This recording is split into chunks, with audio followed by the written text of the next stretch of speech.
Many Professor John Gachi in Ninkomo, economist, Jenny thoughts on a pay Jumedian. So, Prof, good morning, and thanks so much for joining us. Good morning, and thank you for having me. All right, so the Parliament is hinting through the majority leader that we may not be able to meet the 15th of November budget presentation by the finance minister. We're trying to make sense of what the implications are, seeing that we have no details as to when we are going to have a conclusive information from the IMF in terms of the negotiations we are having with them. What are the implications if we are not able to prepare a budget before and present before Parliament before they go on recess? Well, I think we are assuming that our Public Financial Management Act provides some allowance that will allow us at a point in time in a fiscal year not to be able to prepare a budget. But that allowance is not available. The Public Financial Management Act does not provide any anticipation where we will not be able to present a budget. Now, it is expected per the Public Financial Management Act that by the end of October, the budget as drafted should be sent to Cabinet. And by end of October, Cabinet should have done whatever they want to do about the budget and refer back to Finance Minister to make a final revision of what they sent to Cabinet. And by 15th of November, that should be read in Parliament. And by December 31st, Parliament should have done all the debate and approval by December 31st. And 1st January, the budget begins to be implemented. Now, if it is not able to, Parliament is not able to approve the budget, then Public Financial Management Act provides for a conduit, I think for up to 3 months or so, from January, that they call something expenditure in advance of appropriation. So it is not anticipated that we will start the fiscal year without any expenditure. There are physical expenditure that will have to be made in terms of payment of your debt, emolument, and some critical expenditure will be allowed to take place. So the budget architecture does not allow that vacuum where from January to March, there will not be any expenditure. But it is contingent on presenting a budget and Parliament failing to approve it before 31st December. So this issue that because of we have not concluded on IMF negotiation, therefore we cannot present a budget as scheduled, is not known to the Public Financial Management Act. We had IMF negotiations concluded in the past, an announcement made in April, and all that we did is to revise our budget to include whatever had been agreed upon. So that is what I think we should be discussing. We shouldn't be discussing this issue as if it is something that is normal for the government to do, just to announce that because we are stuck with our IMF engagement, we cannot present the budget. No. Prof, the government hasn't got that fiscal space. It can't go to the foreign markets, for its usual bonds and loans and all. Locally, the banks are suffering with respect to even their exposure to the government securities and co. And therefore, if this does not happen, this IMF conversation does not happen, would government be able to make any announcements in terms of even that window that they have in terms of projects that they would want to embark on? I think you are aware that the government keeps telling all of us that as recent as Wednesday or so, the information minister said that they have concluded on everything. Is that not so? So we know where we are going. We know what we shouldn't be touching. We know how we should be preparing our budget, except an agreement should be signed. And I'm saying that with or without IMF agreement, our public financial management does not provide any space for a budget not to be read within the period indicated in the budget, in the Public Financial Management Act. Look, the Public Financial Management Act provides specific dates and even indicates when cabinet should finish their work on the budget. It indicates when the finance minister should read, and it's specifically at least 15th of November. That if you don't read it 1st November, 2nd November, etc., by 15th of November, you must read the budget. And it also provides specific dates for Parliament to work. If Parliament fails, what should be done is also provided. The law does not anticipate Cabinet and the government to fail in presenting a budget. And I'm saying that we have had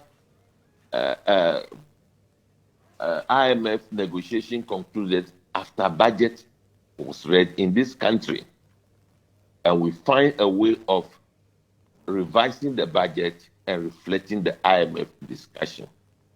This cannot be extraordinary. And you can't tell me you cannot present a budget. So does that mean that if IMF were to say, we will not entertain you, we can't present a budget? No. So I think we shouldn't discuss this matter as if government has a very genuine reason why they will not present the budget. Now, let's talk about the IMF angle. The IMF just a few days ago indicated to the government of Ghana that they should show proof of their debt sustainability modules they are running. So far, we haven't heard anything from government on that as to where they are. In that respect, if this is not provided to the IMF, we have no deal. Do you get the sense government, is able to provide this information the IMF is asking for? That is the reason why you shouldn't entertain these reasons that the government is giving. Because from that statement from the IMF, it seems that the problem in not pursuing an IMF program with the speed that it needed is coming from the government.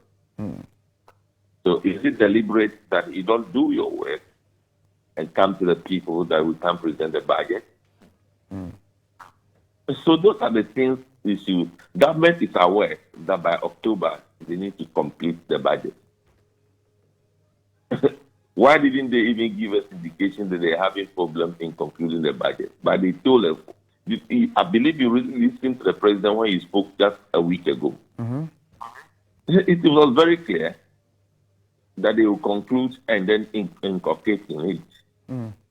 He didn't give us any space that it is possible we will not complete.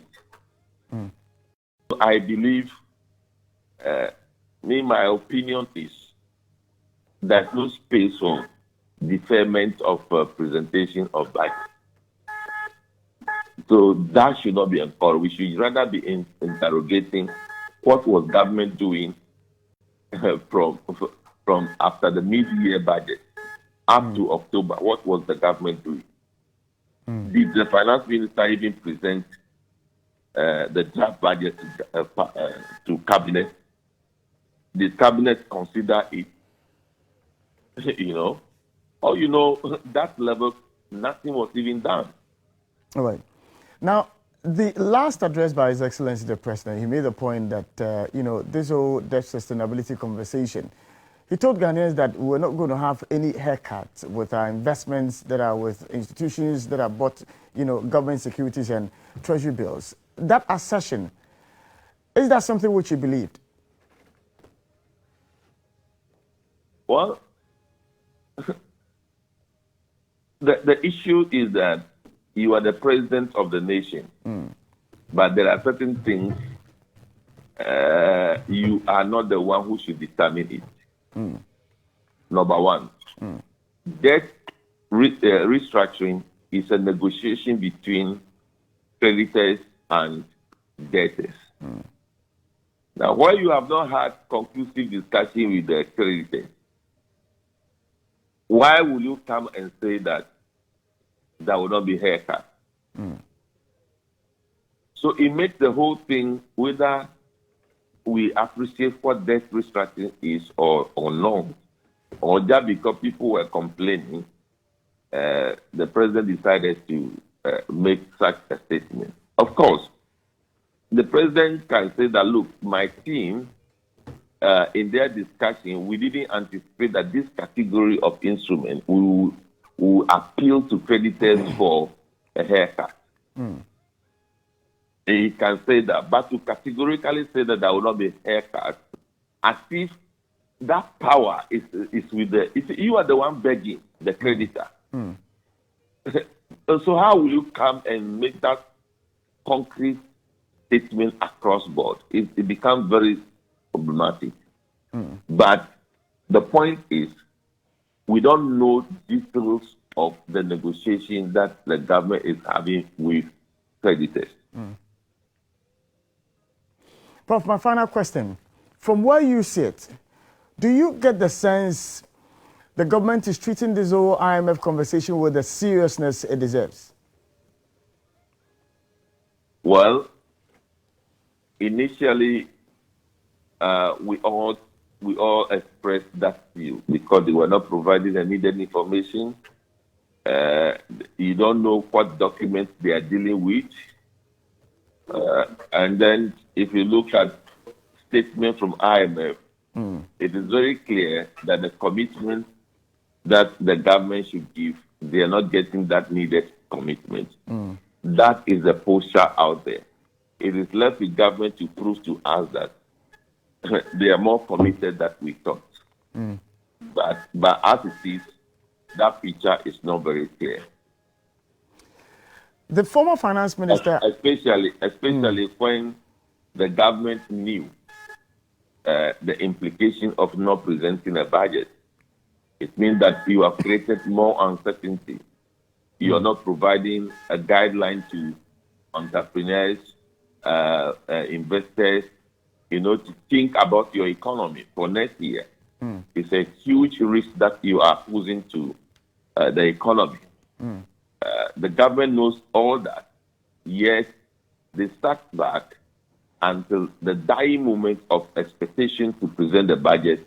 Then the majority leader, not the majority leader, in a very comprehensive term, is trying to tease our mind that he's not sure that the budget could be presented. He was not even categorical to tell us that because of ABCD problem, budget, instead of being read on 15th, he is appealing to Ghanaians that they should pardon us. We are going to present the budget maybe 20th. But he doesn't even know when the budget will be presented. That is a huge risk for the economy. And that shows that putting all our hope on the IMF program before a budget is prepared doesn't show the seriousness that I think we expect from our leaders. Prof, well, thank you for joining us this morning. Thank you.